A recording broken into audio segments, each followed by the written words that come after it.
तो किसी भी कंट्री के जब किसी भी कंट्री के हम इकोनॉमिक प्रोस्पेरिटी को चेक करते हैं, एडवांसमेंट को, या फिर वो लोग डेवलप्ड है कि नहीं हैं, उनका इकोनॉमिक जो है हालात कैसे हैं, तो वो हम कहाँ से चेक करते हैं? हम जो है इंटरनेशनल ट्रेड से चेक करते हैं।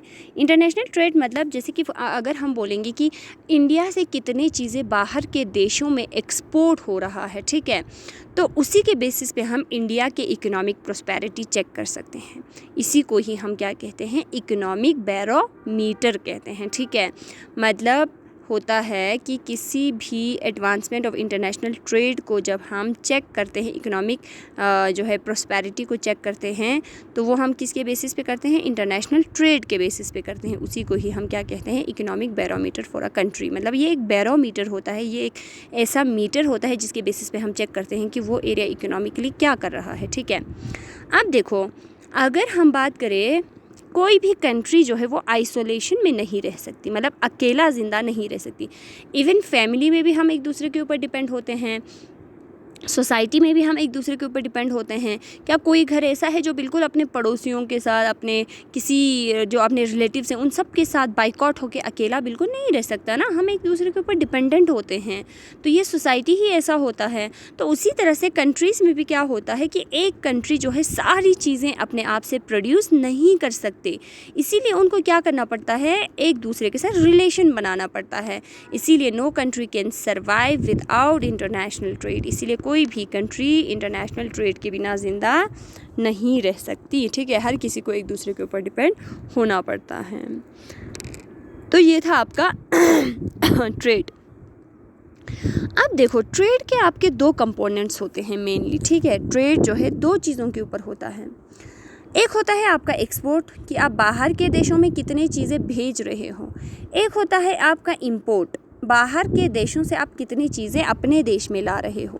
तो ये आपके ट्रेड का दो कंपोनेंट होता है, दो मेन पैरामीटर्स होते हैं जिसके ऊपर आपका ट्रेड डिपेंड करता है। अब इसी एक्सपोर्ट और इंपोर्ट के ऊपर डिपेंड करता है आपका बैलेंस ऑफ ट्रेड, ठीक है।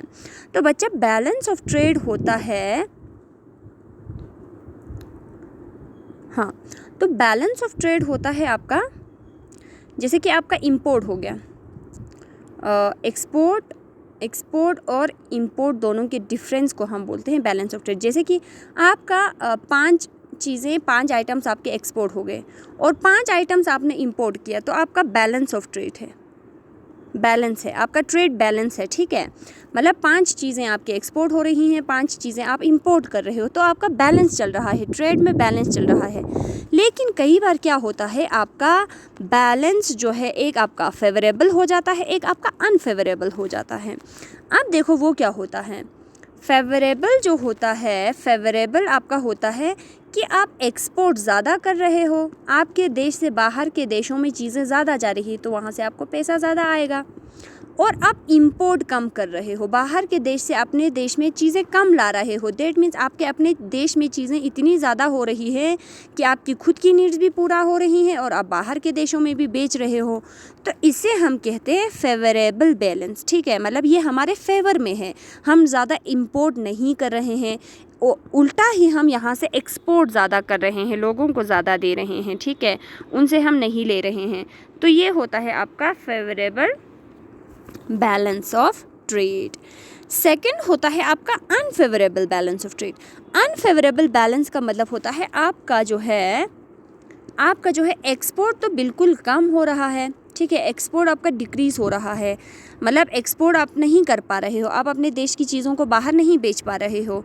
इवन आप बहुत ज़्यादा बाहर के देशों से इंपोर्ट कर रहे हो, इंपोर्ट की रेट आपका हाई हो रहा है।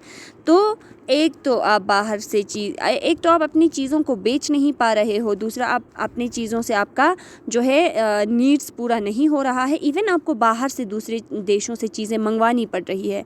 तो ये हमारे फेवर में नहीं हो रहा है, इसीलिए हम इसको कहते हैं अनफेवरेबल बैलेंस ऑफ ट्रेड, ठीक है। अब देखो बच्चा, एक बार दोबारा पढ़ते हैं, कंपोनेंट्स से पढ़ते हैं, ठीक है। हाँ, तो कंपोनेंट्स कंपोनेंट्स से पढ़ते हैं। कंपोनेंट्स ऑफ ट्रेड हमारा दो तरह का होता है, एक्सपोर्ट और इंपोर्ट होता है। बैलेंस ऑफ ट्रेड होता है हमारा एक्सपोर्ट और इंपोर्ट के बीच के डिफरेंस को हम बैलेंस ऑफ ट्रेड कहते हैं। एक्सपोर्ट इंपोर्ट बराबर हो रहा है तो आपका बैलेंस ऑफ ट्रेड हो रहा है। एक्सपोर्ट ज़्यादा हो रहा है और इंपोर्ट कम हो रहा है तो आपका फेवरेबल बैलेंस ऑफ ट्रेड हो रहा है। और आपका इंपोर्ट ज़्यादा हो रहा है और एक्सपोर्ट कम हो रहा है तो आपका अनफेवरेबल बैलेंस ऑफ ट्रेड हो रहा है। ठीक है, देखो balance of trade, the difference between it is export and import को हम क्या कहते हैं, बैलेंस ऑफ ट्रेड कहते हैं। बैलेंस ऑफ ट्रेड को 2 टाइप में डिवाइड करते हैं, favourable unfavourable. Favourable balance of trade होता है when the value of export exceeds the value of import. जब हमारा वैल्यू ऑफ एक्सपोर्ट ज़्यादा हो जाता है इंपोर्ट के कंपैरिजन में तो वो हमारा फेवरेबल बैलेंस ऑफ ट्रेड होता है। अनफेवरेबल बैलेंस ऑफ ट्रेड होता है if the value of import exceeds the value of import. जब